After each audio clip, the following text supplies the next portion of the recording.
Hello. So today we're doing a mukbang and what our channel is. So stay tuned if you want to know what our channel is. If you're one of our 11 subscribers that doesn't know us in person, now's a perfect chance to get to know us and feel like you know us in person.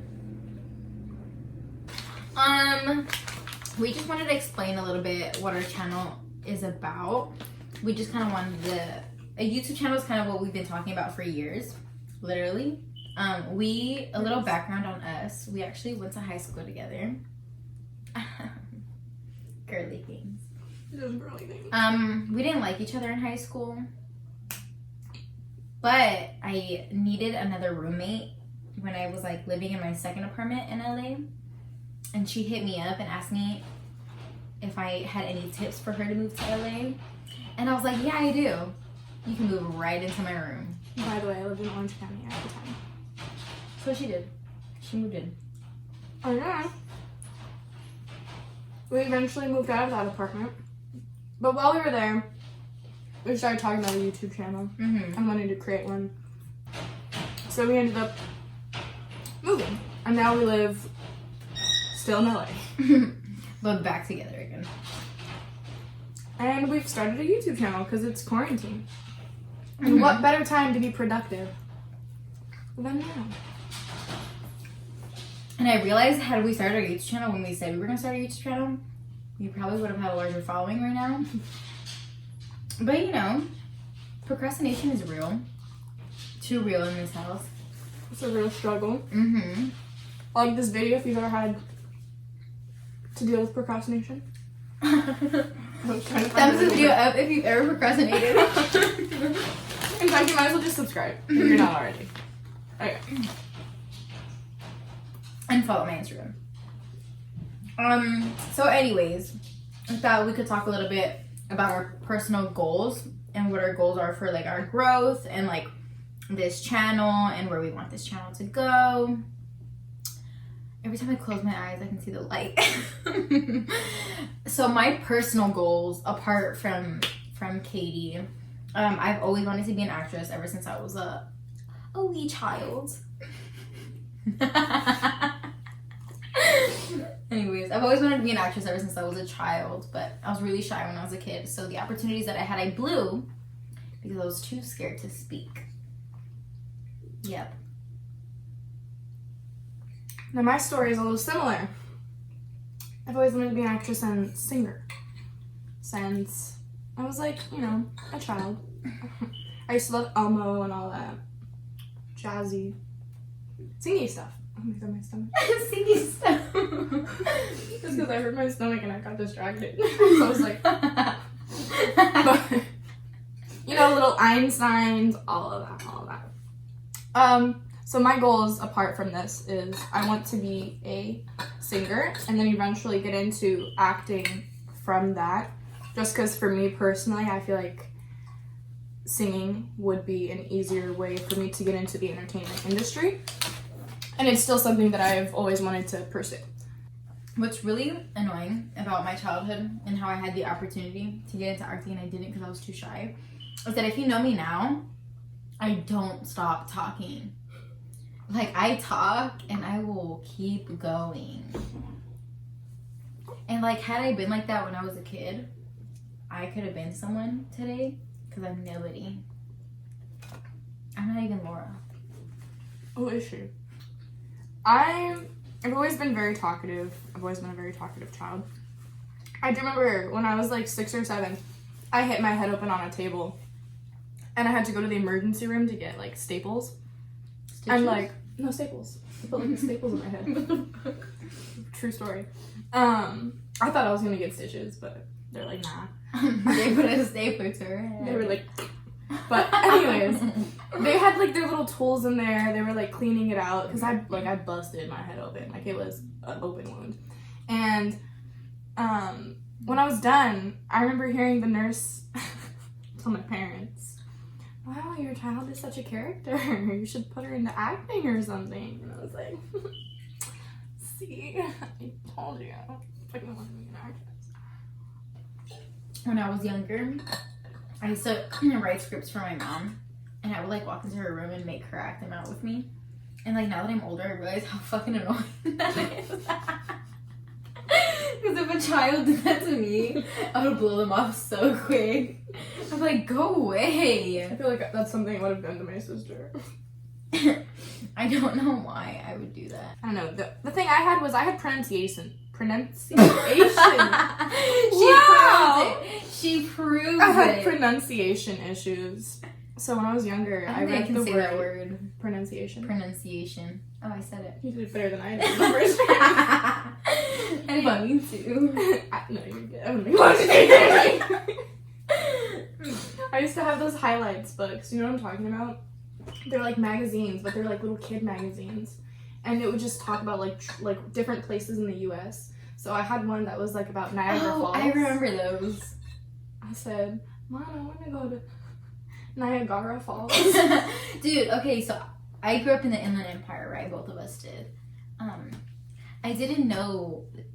Someone at my school, and my dumbass believed them, told me that the N in inland was silent. So I thought we lived in the island empire.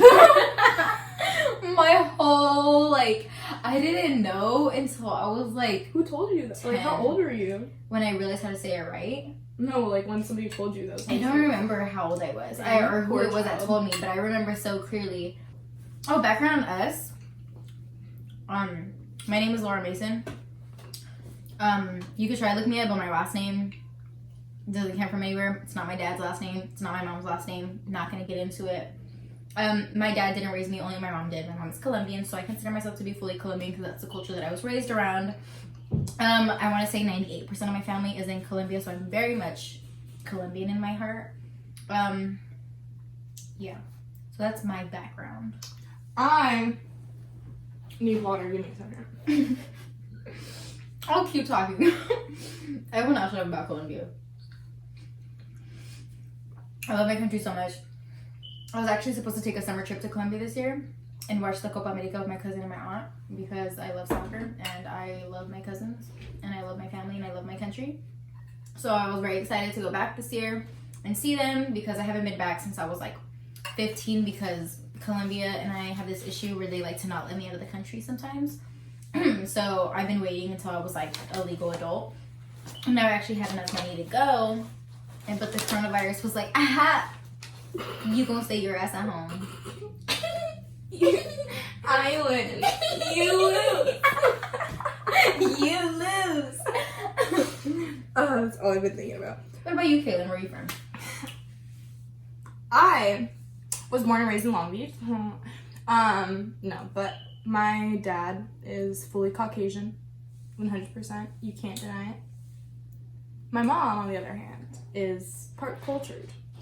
So, my mom's mom is from Korea. My grandpa was in the army, and he was stationed in Korea, and that's where he met her. And grandma wanted that coin. She saw the opportunity, she took it.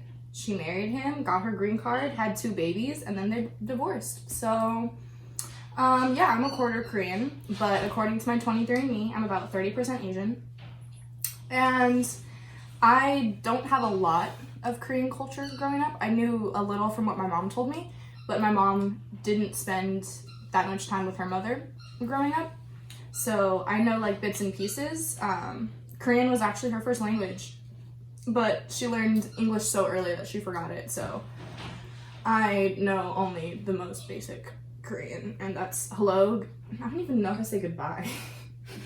I want to start a conversation. You know what? You don't need to know goodbye. You don't Just need to walk be away. Just finish. Be like, you know what? I'm not gonna say it. I'm not gonna say it because that means that this is the end of the conversation, and I don't want this to be the end of the I'll see conversation. you later. Some random ass for like. I feel like she can say all that in Korean. 안녕하세요. And that's it. That's it. I can barely pronounce mukbang, and that's a Korean word. It is? Mm-hmm. Fun fact, I didn't know that. The more we know. I have been eating bread this whole time. Can you pass me a slice of pizza? I didn't tell y'all where I grew up, but born and raised in the Inland Empire. Majority of my life I spent in San Bernardino before it got gentrified. Yeah, so I lived in Long Beach all of my childhood up until like middle school. So, growing up in Long Beach, obviously, I was very exposed because I lived so close to Los Angeles. It was literally LA County that when I was younger, I would beg and beg and beg my mom to go on auditions. And I do remember at one point, and you and I have like bonded over this, but I saw like I was going through like auditions that were coming up, and I saw Austin and Ally. And this is obviously before Austin and Ally came out. And I don't know if I fully 100% believed it, because my mom always told me to be careful, like, looking around on those things. But I do remember that. They were casting for Austin and Ally, and they needed, like, a 14-year-old girl. My ass at the time was 10, but I was like, I can do it. Miley Cyrus was Hannah Montana at, like, 11 years old. Like, I can do it. No way. But then, as it turns out, I never went to the audition. And then about a year later, you know what came out on Disney Channel? Austin and fucking Ally. But, you know. I mean, I wouldn't beat yourself up about it, because an audition is an audition. It doesn't mean guarantee that you would find the spot. I probably wouldn't have. Ally was supposed to be like a 16-year-old girl on the show, so. What 10-year-old girl? No boobs, no nothing. Looking like a boy. Hi, Austin. I'm Ally. No, but I remember that. And then when I was 13, I ended up filling out an audition for the, like signing up to audition for The Voice. And I was so ready. I had picked the song that I wanted to do. And then the day of the event comes, and I read the terms and conditions. And you had to be 15 in order to do that. Yeah. I feel like I've seen people more than that. Well, they probably changed it by this point, but at that time, I think I was like 11. And yeah, it was like, you have to be 15 or older to compete on The Voice. And I was like, I, on the other hand, don't have any talents, so... Do I have any talents? I'm pretty good at ping pong. I play a mean game of ping pong. You can go to the Olympics for ping pong. You think so? Do they have that in the Olympics? Yeah, I think so. I know they have it somewhere. Listen. I'm pretty darn good at ping pong. Period. And cup pong. I'm not good at any of those games. I have terrible hand-eye coordination. I just like zone in and just my eye be on that ball. My eye does not leave that ball. Oh, sorry. What am I good at? Actually, I've noticed about my personality that I tend to. What's the word when you don't? Sorry, English is not my first language. What's the word when unintentionally? That's the word. I unintentionally. You don't intend to do something. I was gonna say that. I was gonna say when you don't mean to do something unmeaningly. Unmeaning intentionally. Anyways, I unintentionally changed my personality. Not changing my personality. I think it's just like a sales thing that I picked up because the majority of my working life I've been in a sales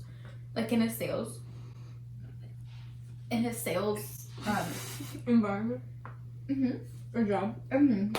So now the Toys R Us, I was a cashier, but we still had to sell credit cards and sell protection plans and same thing with other places that I worked. So I've always been in a sales position, and I've always noticed myself where I'm talking to somebody, I pick up really quickly on what personality type they are, the type of their characteristics, and I kind of fuck, what's the word? When you I not try to act like them, but I unintentionally start acting and speaking like them. Imitating, kind of. I start imitating people. And I notice that a lot around Katie. So if you see me talking white sometimes, if you see me acting white sometimes, it's because I'm spending way too much time with her.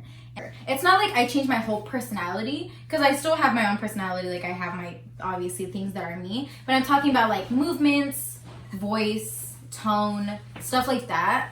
But I think that's pretty good for acting because I'm very versatile in how I can act.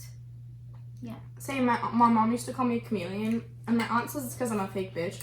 But I don't believe that, because never once have I been fake to somebody. Instead, what she meant was when I'm around certain friends, I pick up some of their, not personality, but just kind of their essence, I guess, their energy. I duplicate their energy. There you go. Yeah, that's what I was trying to say.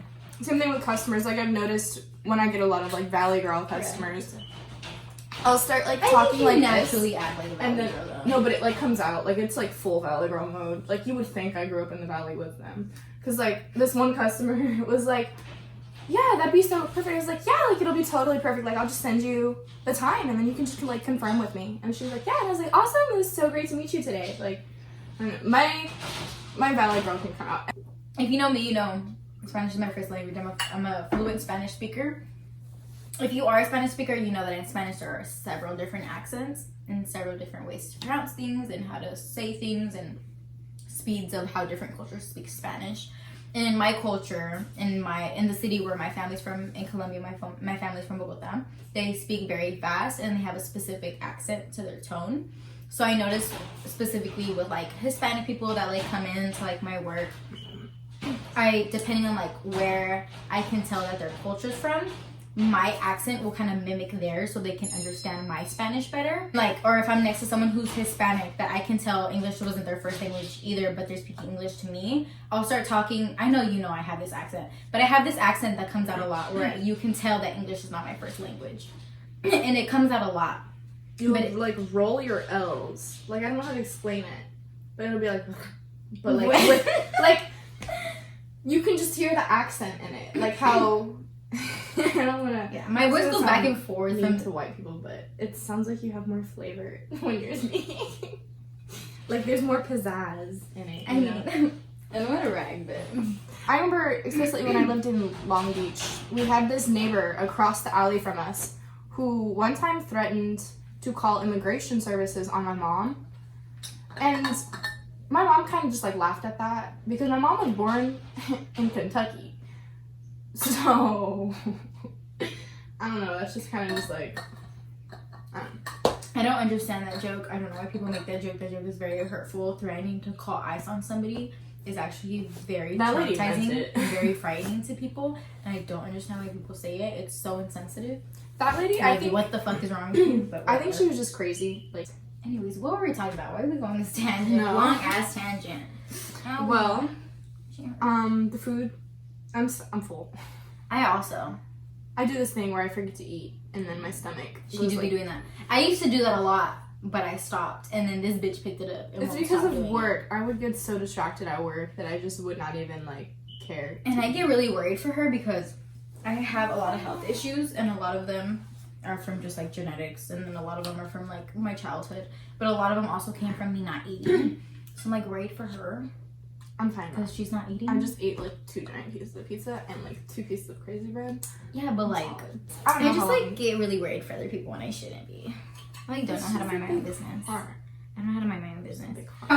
Having a big heart is like just as much, just like you're extra loving with people, things are extra hurtful.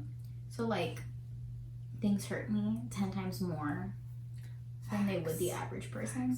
For Lucky, I think we're very sensitive. I'm very sensitive. I might not look like it because sometimes I do act like a total bitch.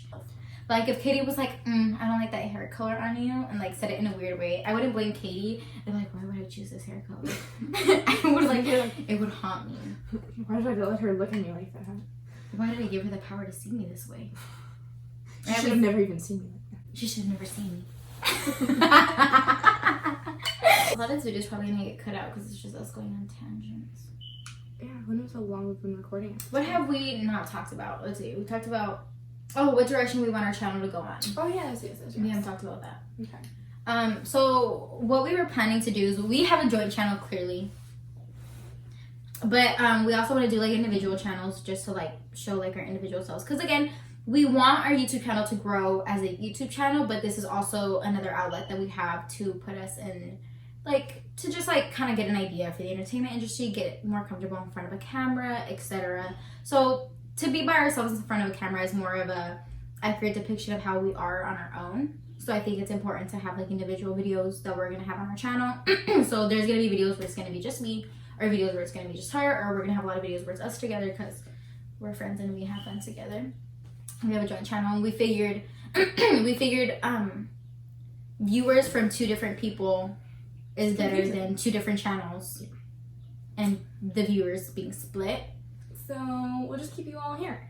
I think that this is a great place for us to not only just gain exposure, but also kind of give ourselves like more of a name. I've taken a few pictures like modeling wise. She's done a few pictures modeling wise, so I felt we might as well, like, if we've already been thinking about creating a YouTube channel for this long, then but yeah, this is, I think, a great place for us to just kind of give ourselves like one, another platform, and two, just kind of, you know, follow our journey to start. Might as well. I mean, we for one, I for one am very fucking bored. All right, I'm so bored being stuck inside all day, and all I've been doing is watching YouTube. So I figure everyone else is probably bored. Everyone else is probably watching YouTube. Why not record and start our channel while we have the time to edit and stuff like that? I think YouTube for me is a really good distraction, and for me personally, to deal with my mental illness, it's a good way to give me something to look forward to, because it's very hard for me sometimes. So y'all are helping me emotionally, and you're giving structure to our lives. Yeah. Okay. I'm just kidding. Starts crying. Starts crying. Wait, that's a thumbnail. Clickbait. Quarantine's ruined my life. That's really how I cry though. That's how I cry. I don't want to cry. You sound like a movie. That's literally me. It's literally also me. I make a lot of sounds when I'm crying. It depends on what type of cry, because you know, if you I get quiet and I'm just like. Also me. So if you cry a lot, like I do, you have a lot of different cries. Just that sentence. If you cry a lot like I do, this video is for you. We are all over the place. So, thanks for watching this video. Guys. Hopefully, you guys will come along the journey with us. We won't run out of shit to say. I promise you. I promise you that. In fact, we're probably going to continue talking after this. Absolutely will. So, thank you for watching. Yeah.